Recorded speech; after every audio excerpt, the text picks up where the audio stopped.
Romanos, capítulo de número 12, versículos 1 e 2.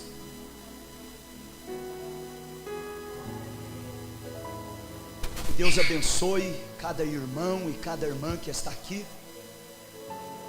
O irmão Sebastião, o pai da irmã Camila, Deus abençoe. O Ian está aqui hoje, levanta a mão aí, Ian. Deus abençoe. Filho da irmã Ana Lúcia, neto do pastor Miguel. O engenheiro Valdir, nosso amigo, levanta a mão. Irmão Valdir, aí atrás. Deus abençoe todos os irmãos e todas as irmãs que estão aqui.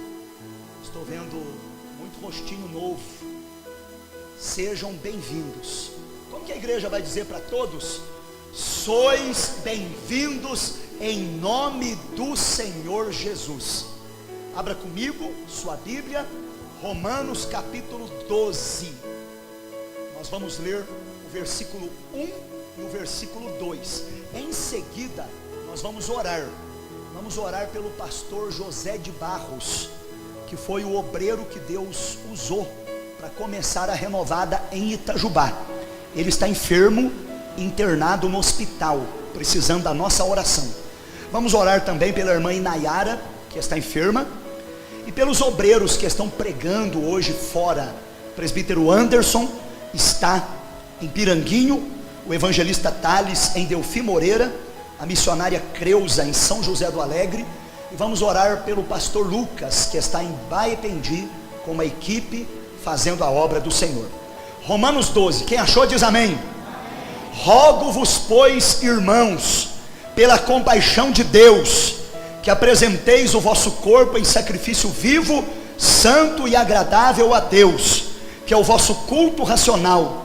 E não vos conformeis com esse mundo, mas transformai-vos pela renovação do vosso entendimento, para que experimenteis qual seja a boa, agradável e perfeita vontade de Deus. A Bíblia no assento, por favor.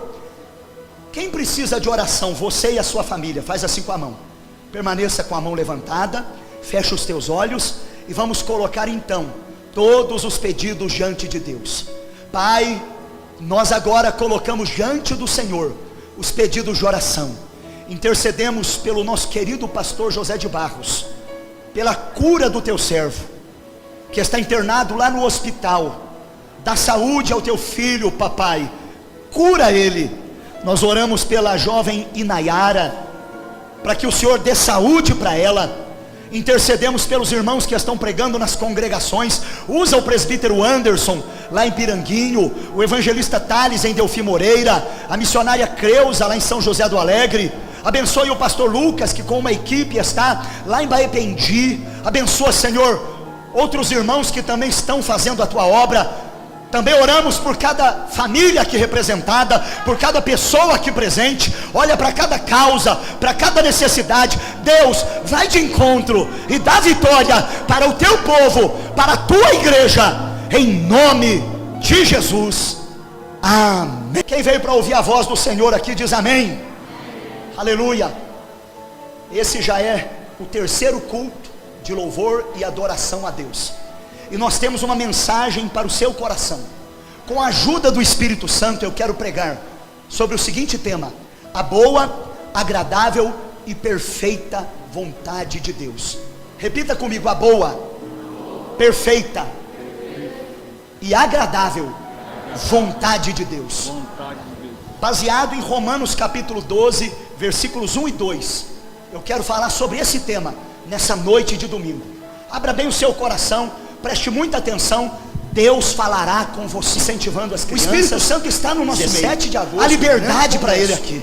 Eu quero falar de tudo que Deus pôs no meu coração.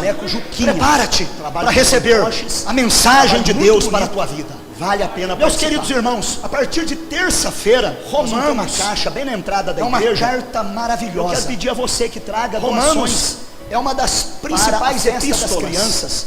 Pretendemos montar sacolinha surpresa. A igreja entregar para as crianças no final do culto. E ela apresenta-nos a doutrina da salvação, doce, de forma bem detalhada. Trazer com liberdade. Agora é interessante a gente notar que do capítulo 1 e entregar até o capítulo 11. Amém, irmãos?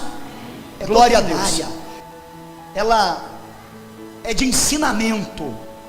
Agora, do capítulo 12 até o capítulo 16, Paulo nos dá conselhos práticos para como viver então a doutrina da salvação, explicada do capítulo 1 até o capítulo 11. Então do 1 ao 11, doutrina. Do 12 ao 16, prática. Do capítulo 1 ao capítulo 11, ensinamento. Do capítulo 12 ao capítulo 16, conselhos práticos. Agora, observe comigo. A boa, a agradável e a perfeita vontade de Deus. Meus irmãos, a vontade de Deus, ela é boa, ela é perfeita e ela é agradável. E é a vontade de Deus que nós temos que procurar. É a vontade de Deus que nós temos que perseguir. Nós fomos criados para fazer a vontade de Deus. Quantos querem descobrir a vontade de Deus para a sua vida? Levante a sua mão. Quantos querem experimentar a vontade de Deus? A vontade de Deus é boa, é agradável e é perfeita.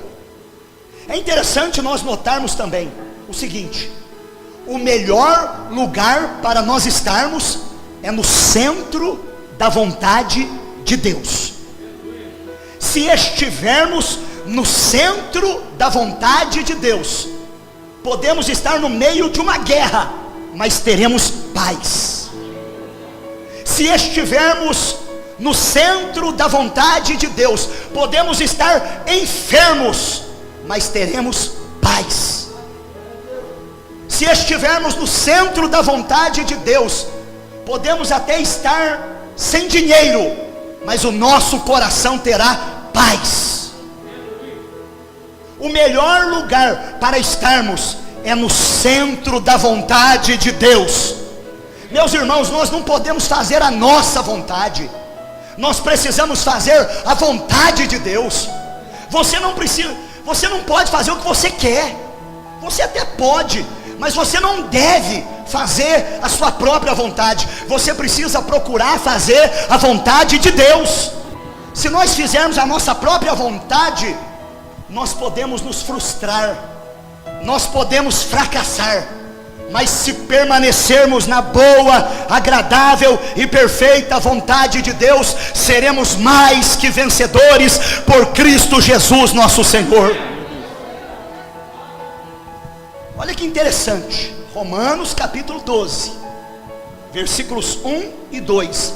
Paulo começa dizendo: rogo-vos, pois, irmãos, pela compaixão de Deus. Preste atenção comigo. Rogo-vos, pois, irmãos. Paulo chama os romanos de irmãos. Nesta noite Paulo está nos chamando de irmãos. Rogo-vos, pois, irmãos. Paulo está pedindo, Paulo está rogando, Paulo está quase que implorando. E ele usa o seguinte: pela compaixão de Deus, pela misericórdia de Deus, pela graça de Deus. Paulo está pedindo encarecidamente. Paulo está rogando, ele está clamando, ele está solicitando: rogo-vos. E eu faço esse pedido pela misericórdia de Deus, não que eu seja alguma coisa, mas eu estou pedindo pela misericórdia de Deus. É debaixo da graça de Deus. Paulo fala: eu rogo, façam isso. Aí é o que vai entrar o ensinamento. Eu rogo, eu peço, façam isso. O que Paulo pede para a gente fazer? Ele pede para a gente apresentar o nosso corpo, sacrifício vivo. Ele pede para nós não conformarmos com o mundo. E ele pede para nós transformar a nossa mente. Então veja bem, Paulo ele roga pela misericórdia de Deus, pela graça de Deus: façam isso, apresentem, não vos conformem, transformem. Para quê? Para que Paulo roga? Para que Paulo pede? Porque o desejo dele é que nós experimentemos a boa, a agradável e a perfeita vontade de Deus. Então nesta noite de domingo eu estou aqui igual a Paulo, pedindo a você, rogando a você, suplicando a você: faça isso que eu vou falar agora, para que você venha experimentar a vontade de Deus na sua vida.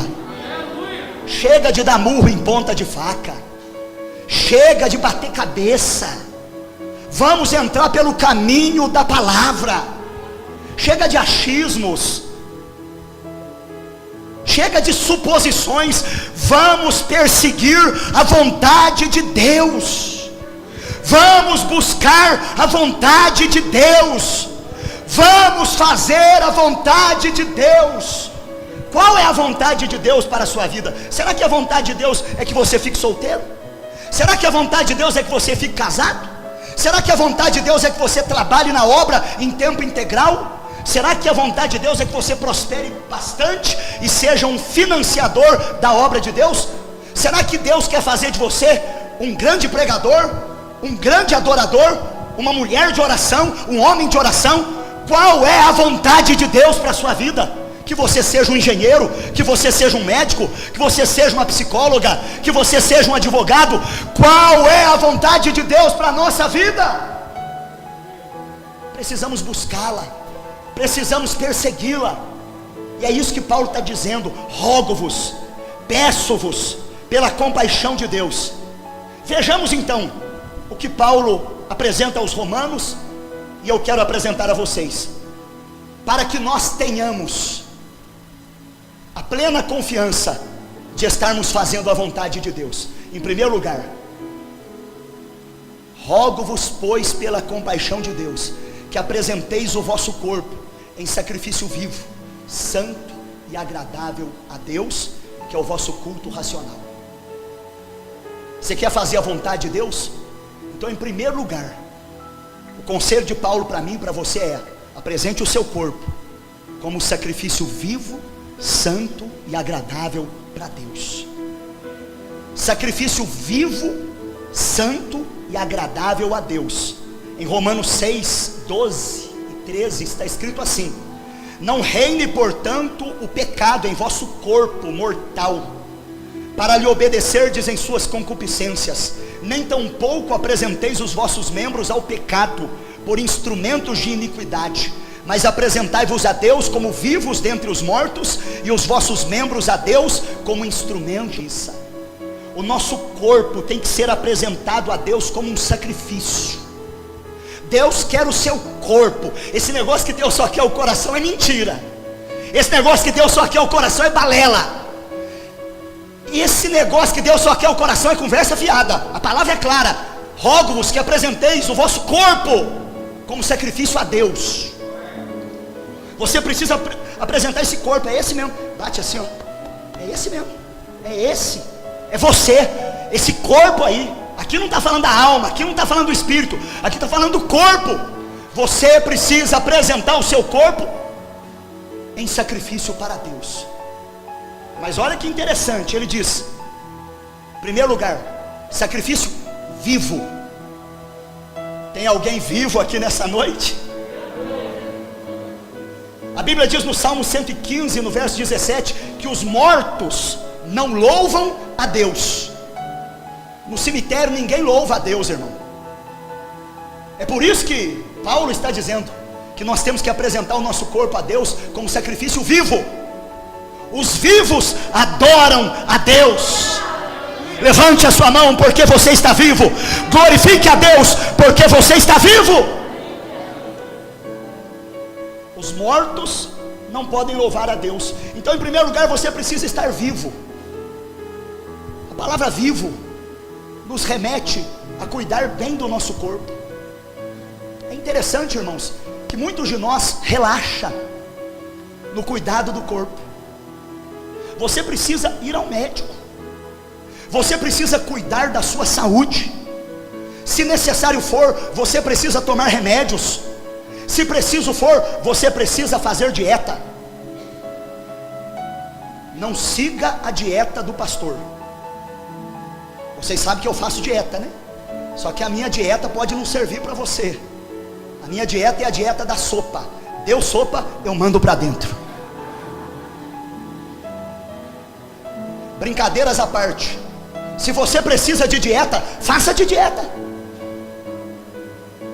Cuide da sua saúde. Meus irmãos, o corpo vivo fala do cuidado. Tomar banho, escovar o dente, ter higiene, ir ao médico, o descanso. Tem que dormir, irmão.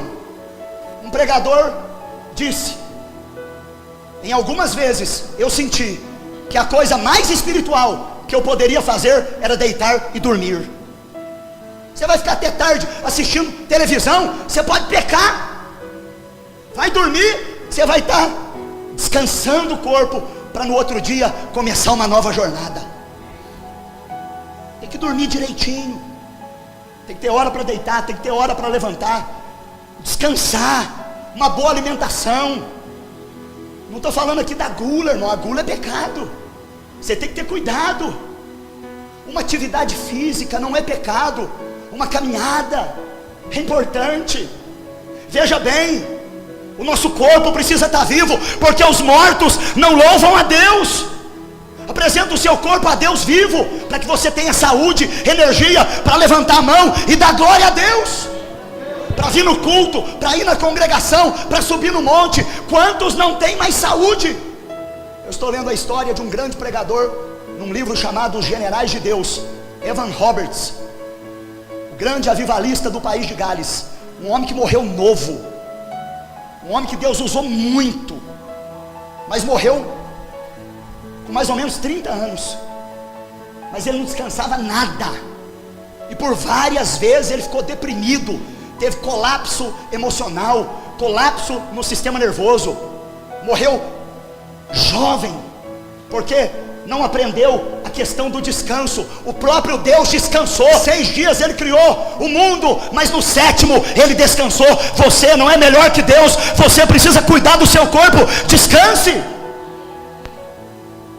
Uma mulher que eu ouvi o testemunho dela ontem, missionária Vera Lúcia, missionária da Renovada, lá em Angola, na África. 25 anos que ela está na Renovada. Plantou uma igreja lá com mais de 1000 crentes, mais de 10 congregações. Mas ela disse: eu sou um exemplo a não ser seguido, no sentido de cuidado do corpo. Eu nunca descansei, eu nunca tirei férias, eu nunca comi bem. Eu sofri malária por 20 vezes. Não morreu por um milagre, está viva por um milagre. Mas veja bem, meus irmãos, há um outro exemplo. John Wesley foi um dos homens que Deus mais usou na face dessa terra. Ele viveu 88 anos. Ele tinha hora para dormir. Por volta de 9 horas da noite ele já estava deitado. 5 da manhã ele já estava de pé. Homem que orava pelo menos 3 horas por dia.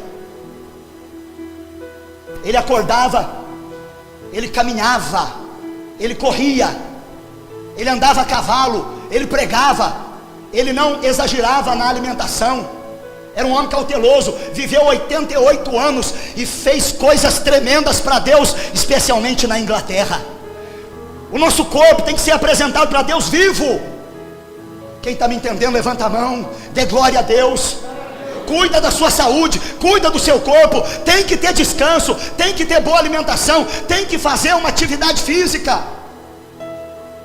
Isso não é pecado, é você cuidar, é você zelar pelo templo do Espírito Santo. Ande mais a pé, coma mais fruta, mais verdura. Não faça como o pastor, a dieta. Eu gosto daquela dieta, a dieta do açaí. Açaí que eu como. Essa dieta é perigosa. Brincadeiras à parte, irmão. Se preciso for você fazer uma dieta, faça. Deus está falando com pessoas aqui. A sua mulher já falou com você, você não está dando ouvido para ela. Então hoje Deus tomou o pastor.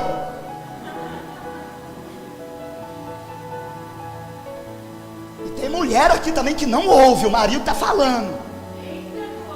E hoje Deus está tomando o pastor. E dá glória que nós somos pentecostal, aleluia. Jesus está no nosso meio, irmão. Deus preocupa-se com isso também. Como que você vai servir a Deus enfermo, doente? Segundo lugar, corpo precisa ser santo. 1 Pedro 1:15. Sede santos em toda a vossa maneira de viver. Santo é separado, consagrado, dedicado.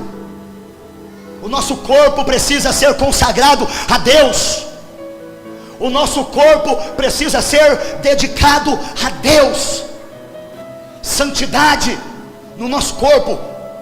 Eu ainda continuo pregando contra a tatuagem. Eu ainda continuo pregando contra o piercing. Eu ainda continuo pregando contra a roupa indecente, porque isso não agrada o coração de Deus. O seu corpo precisa ser consagrado. O seu corpo precisa ser santificado. Você não pode servir de vitrine para os outros pecarem contra Deus. Você precisa ser um santo homem de Deus, uma santa mulher de Deus. Levanta a tua mão e glorifique a Jesus. Fuja da aparência do mal. Combata a sensualidade. Está entrando calor, você vai ver para a rua aí uns crentes largados. Mas eu ainda creio numa geração santa, piedosa, renovada, que mantém a santidade no corpo, na alma e no espírito. Se você faz parte desses, levante a tua mão e dê glória. O seu corpo não é para dançar forró. O seu corpo não é para ir na balada. O seu corpo não é para fumar droga, nem para beber cachaça. O seu corpo é casa de Deus, morada do Espírito Santo, santidade. Em terceiro lugar, a Bíblia diz que o corpo vivo, santo e agradável a Deus, que é o culto racional.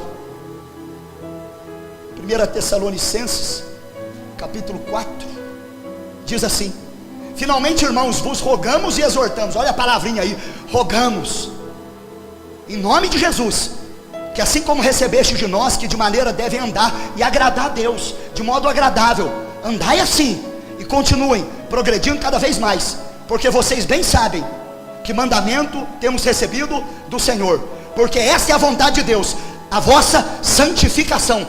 Fujam da prostituição. Nós temos que agradar a Deus com o nosso corpo. Corpo vivo, corpo santo e corpo agradável. Esse é o nosso culto racional. Por onde você vai, você está agradando a Deus. Por onde você passa, você está glorificando a Jesus. Veja bem, agradar a Deus, progredir,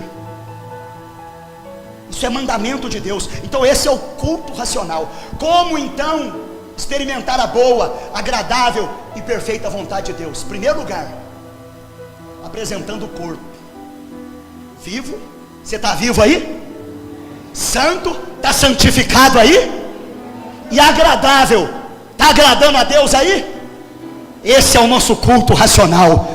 Então levante as suas mãos e glorifique a esse Deus maravilhoso. Apresente o seu corpo como sacrifício vivo. Apresente o seu corpo como sacrifício santo. Apresente o seu corpo como um sacrifício agradável para Deus. Em segundo lugar, e não vos conformeis com este mundo. Você não pode conformar com esse mundo. Essa palavra quer dizer o seguinte: não amoldar ao sistema mundano, não tomar a forma do mundo. Deixa eu citar um exemplo aqui. Os que têm mais ou menos a minha idade vão lembrar. Aquela garrafa de vidro da Coca-Cola, ela é bem conhecida.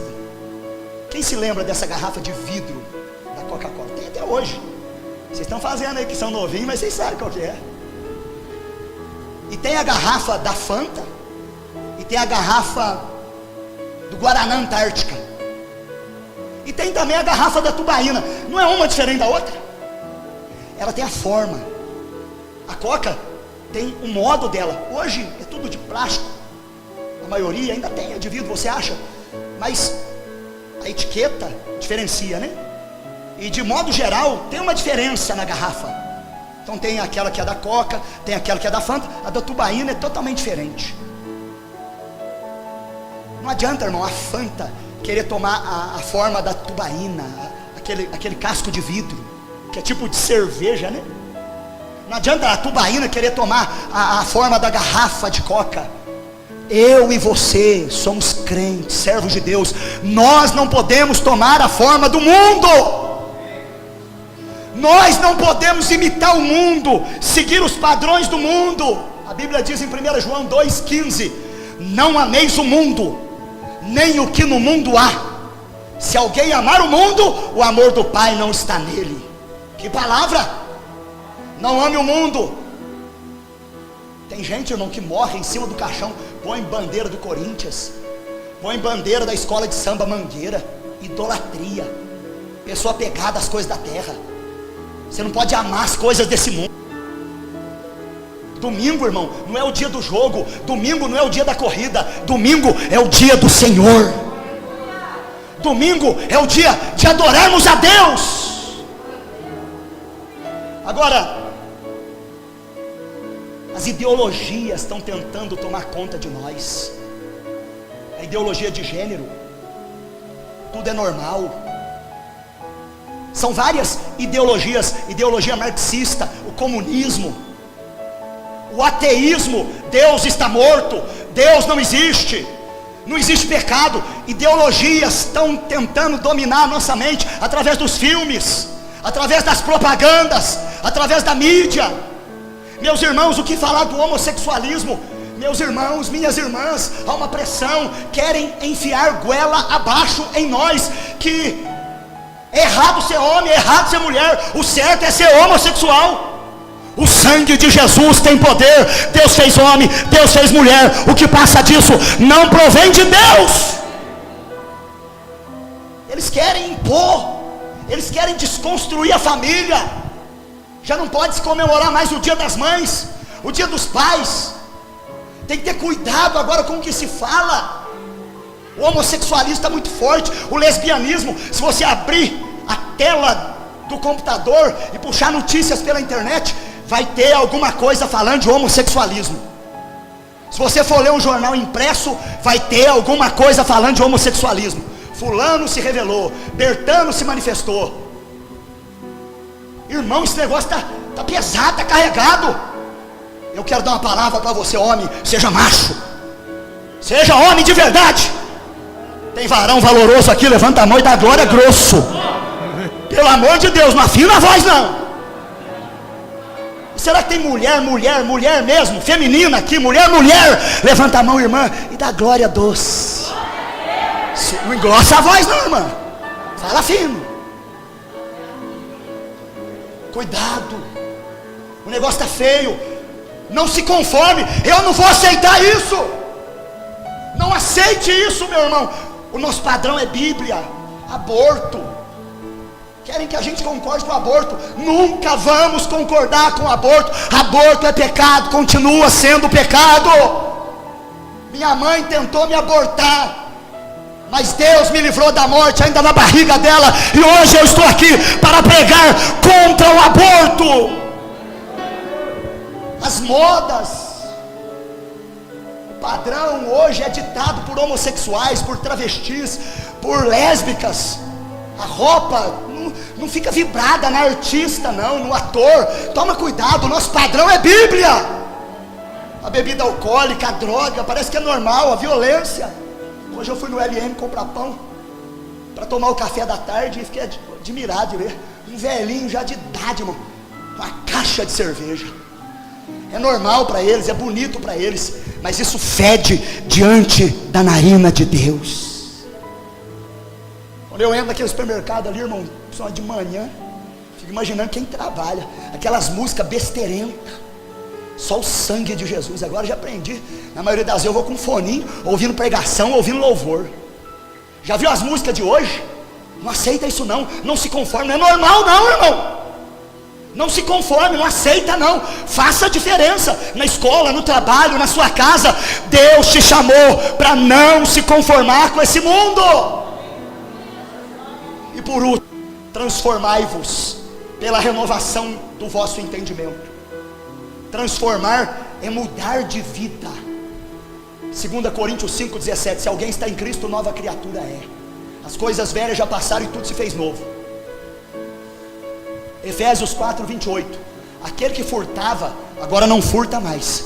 Antes ele trabalha com a própria mão para ganhar o sustento. Tem que ter mudança. Transformar fala de conversão, mudança de mente, mudança de atitude. Tem pessoa que vem para a igreja, mas continua do mesmo jeito. Tem que mudar a mente, o modo de vestir, o modo de pensar, o modo de falar. Muda tudo. Gíria não é para mim, não é para você. Tem a roupa de crente, tem a roupa do mundo. Tem sim. Tem as palavras bíblicas e tem as palavras mundanas. Veja bem, mente renovada. 1 Coríntios 2,16, a Bíblia diz que nós temos a mente de Cristo. No Salmo 23, verso 5, Davi pediu para Deus: unge a minha cabeça com óleo. Nessa noite Deus vai ungir sua mente com óleo.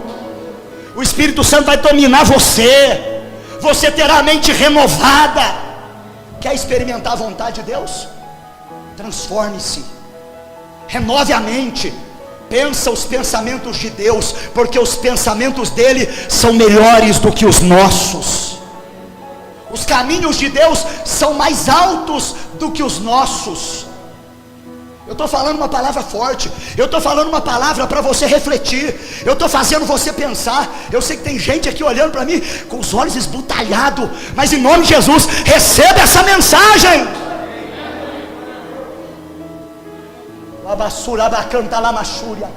Está mexendo a ferida de muita gente aqui, mas a Bíblia diz que Deus faz a ferida e Ele mesmo cura. Deus quer transformar você. Não adianta estar na igreja e continuar no pagode. Não adianta estar na igreja e continuar no sertanejão. Não adianta estar na igreja e continuar no carnaval. Meu irmão, ou é crente ou não é. Experimentar a vontade de Deus, apresenta o corpo, sacrifício vivo, santo e agradável a Deus. Não conforme com o mundo. Transforme-se pela renovação da sua mente. E aqui a gente conclui. Somente assim nós vamos experimentar a boa, a agradável e a perfeita vontade de Deus. Quem quer? Você quer? A vontade de Deus é boa. A vontade de Deus é perfeita. A vontade de Deus é agradável. Apresente o seu corpo. Não se conforme com o mundo. Transforme-se. Renove a sua mente. Eu rogo-vos pela compaixão de Deus, que apresenteis o vosso corpo em sacrifício vivo, santo e agradável a Deus, que é o vosso culto racional. E não vos conformeis com este mundo, mas transformai-vos pela renovação do vosso entendimento, para que experimenteis qual seja a boa, a agradável e a perfeita vontade de Deus. Quantos querem experimentar a boa, a agradável e a perfeita vontade de Deus? Quantos querem permanecer nela? É duro, é difícil, tem um caminho a percorrer.